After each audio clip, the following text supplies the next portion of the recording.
Hello, I create a NgRx demo for the Angular. I use Angular 20 for this small demo. So it's very simple. When we click the load grid, it will call API and fill in the grid. So let's take a look at this one. I'll do it again. So this is the response, right? So it has the data.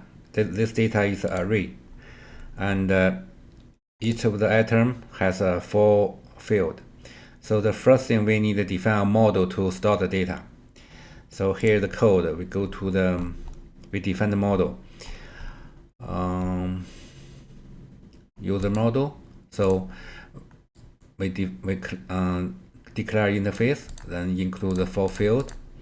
And during the real production, besides we store the data, sometimes we need additional field so that we can click the full object. So this object includes the user. That is, for example, the array, right? We can add additional field. You can add as many you want, or you do not add them. It's okay. That to this example, this is the final object model.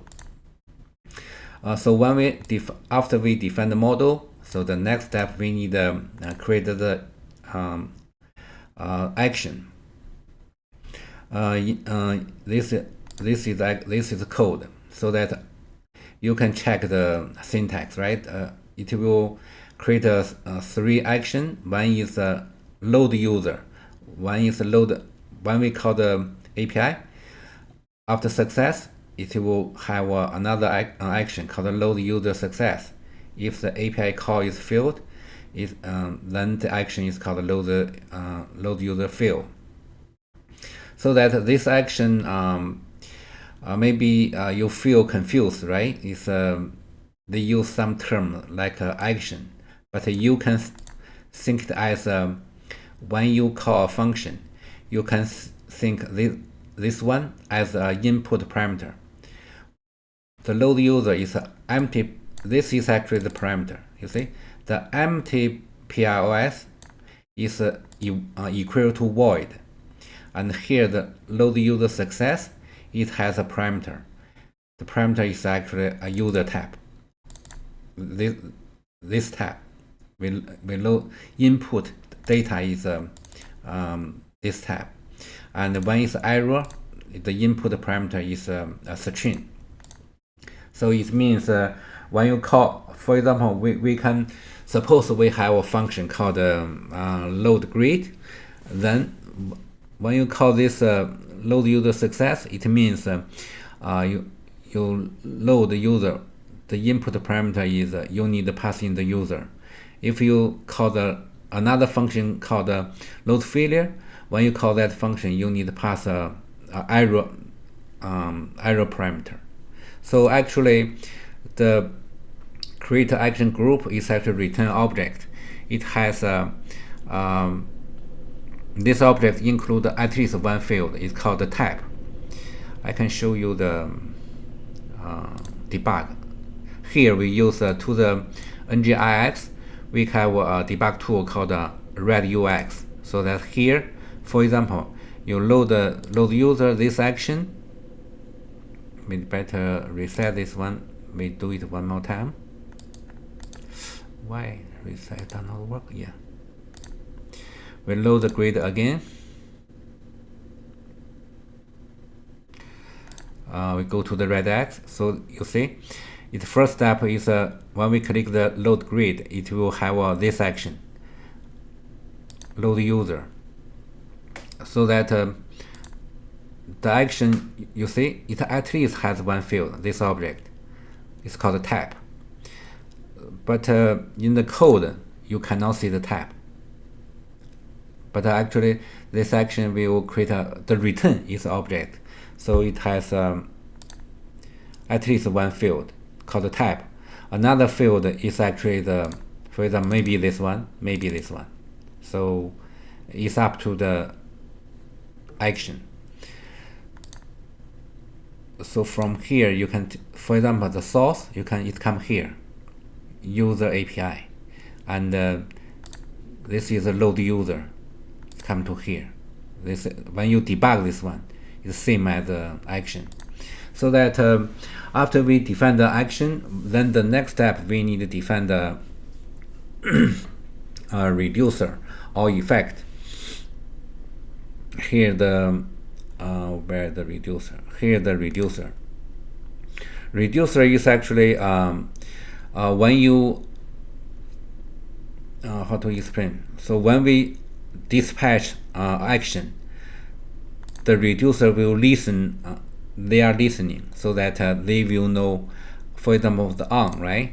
You can from the on we know it's a load user or load success, load fail.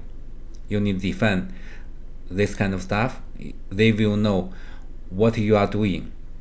The effect actually is a special reducer. Is for API. It handles the async service, so that here we will know the user of tap. We will know which action the user dispatch. So that actually this effect, our example, is actually an API call.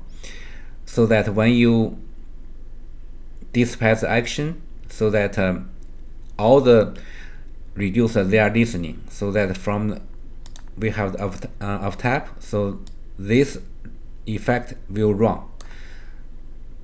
It will call the service, this service, and this API call this service. This reducer will return a new action, either user load success or load user failure. So that this new action will, all the reducers, they are listening. So that for example, this load success, the reducer is listening, so that it will load success will run. This reducer running, so that you can see it will run this one. It passes in the original state and pass in the new data. It means the API service is a succeed. It returns the new user. So that what does this code mean? It means it copy the original state and update the object with the new user. Remember this, the loading field? So it will up the loading field with false. This is it's just only one line, so, but it's actually, it updates the original state. So we go to the for example, it's a load success, right? So we can state, you see the user has the data. We can see the difference. The original one is true when we update to false, and the user, you see, original is empty. Now we update with the data. At the beginning, when initial is actually the data is actually empty. It's only have loading is false.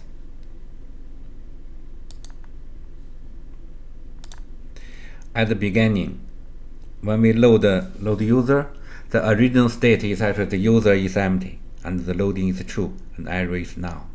After loading, we can see the difference. You see, the user has value, and it tells you the value is changed from to the loading field. Its value is changed from true to false. So after we have the reducer, the next step we need to define the selector. Selector is observable. It means, for example, we have a select user state. We need to define a selector state. It means, in this example, what it is. It's actually it includes the user and the loading and the error field. This is the user state. It's actually return this one. But actually,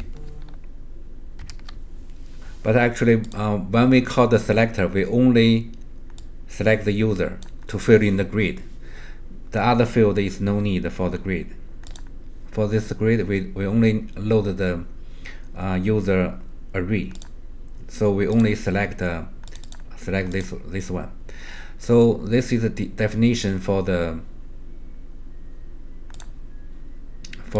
selector. So now we define the user action. We define the effect. This is for the async service call, and the reducer is for the local data update. And then we have the selector. So the next step, we need register them. So here in the main TS, we register this effect and reducer. So the NgRx has a store, so that in the store we register user reducer.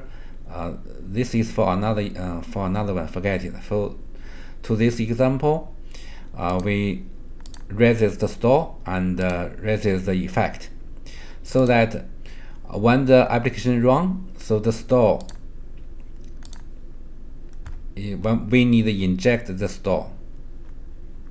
Let's go to the code. So here, the grid demo, right? We need to inject this store. It means this is actually a DI. So within the store, everything is there. It's in the memory. The selector is there, the reducer there, effect there, and action is there. So that here we define the store select data, means this is observable. This guy is just when the state changes, it will receive the data for the user. So that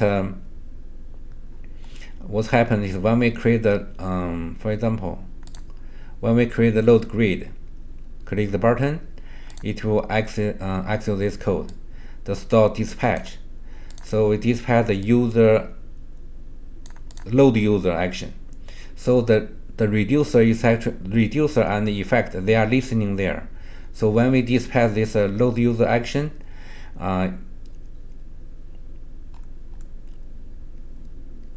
so this guy, for example, load user, so this effect will run. So it will call the service, and when the service is done, it will call return a new action, load success. So this action will run here, load success, and then it will, we have the new data. It will update it will copy the original state and use the user to update the state. So that when the state is when this reducer is done, then the listener, the selector will get execute. Where the select here, the user select. So this observable will have value, so that we can bind it to the grid user. So here we use async. It's automatic subscribe. We no need call the subscribe manually. So the async will subscribe automatically. So then the data is updated and it will show in the grid. So normally this is how do we use NgRx, so that it has some concept. Is for example, it has a state concept. Actually, you can think it as a data model, and the action you can think it as the function parameter.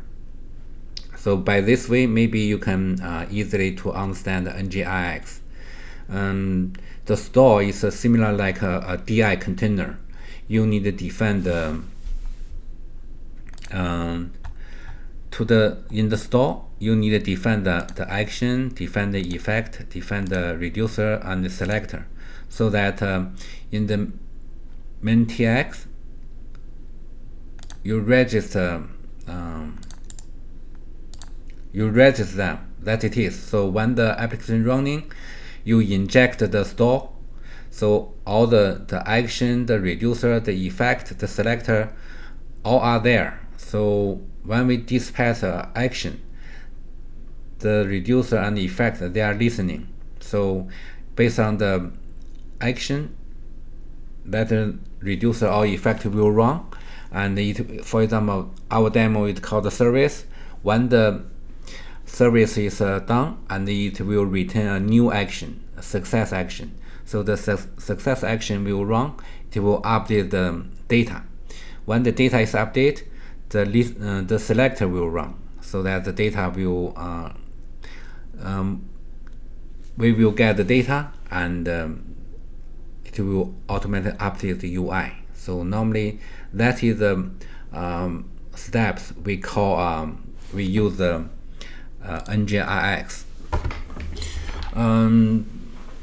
Because to a new, the first time we use it, when at the to the beginner, because it has some term like action, effect, select, this kind of term maybe is a little confusing. But as I explained, you can think the action as a payload. When you call a function, you can think them as the input parameter. So to the effect, actually they are the observable, so that it will return. They are responsible for the update the user data, update the data. The selector is observable, so that it when the state is changed, it will automatically select the data and update the UI. So generally speaking, it's like this. To the beginning user, maybe the only confusing part is they have a lot of term. But if you think them as our daily usage, for example, when you call a function, you need to provide a parameter. So when you call a service, you need to provide a payload. You can think this action as those kind of stuff. Payload or the function input parameter, and the effect is they are actually responsible for the API call. That it is. So this is a basic. It's a very simple demo. So this load grid, we just call one API call. So here I use another button we display. For example, in the production, when we load a page, maybe it has many service call. So this button I demo two service call together. So let me say, take a look what it is. So when I call this one,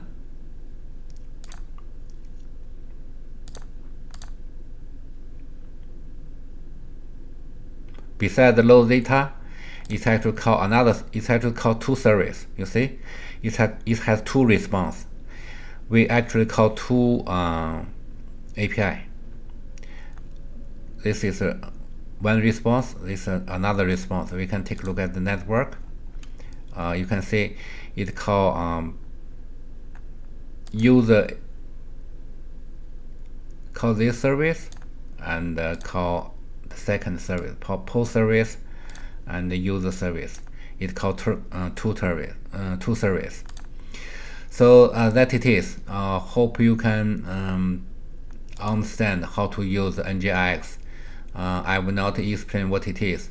So if you actually, it's very easy. You just know how to use it, and later you can try to learn what is NgRx. Okay, thank you.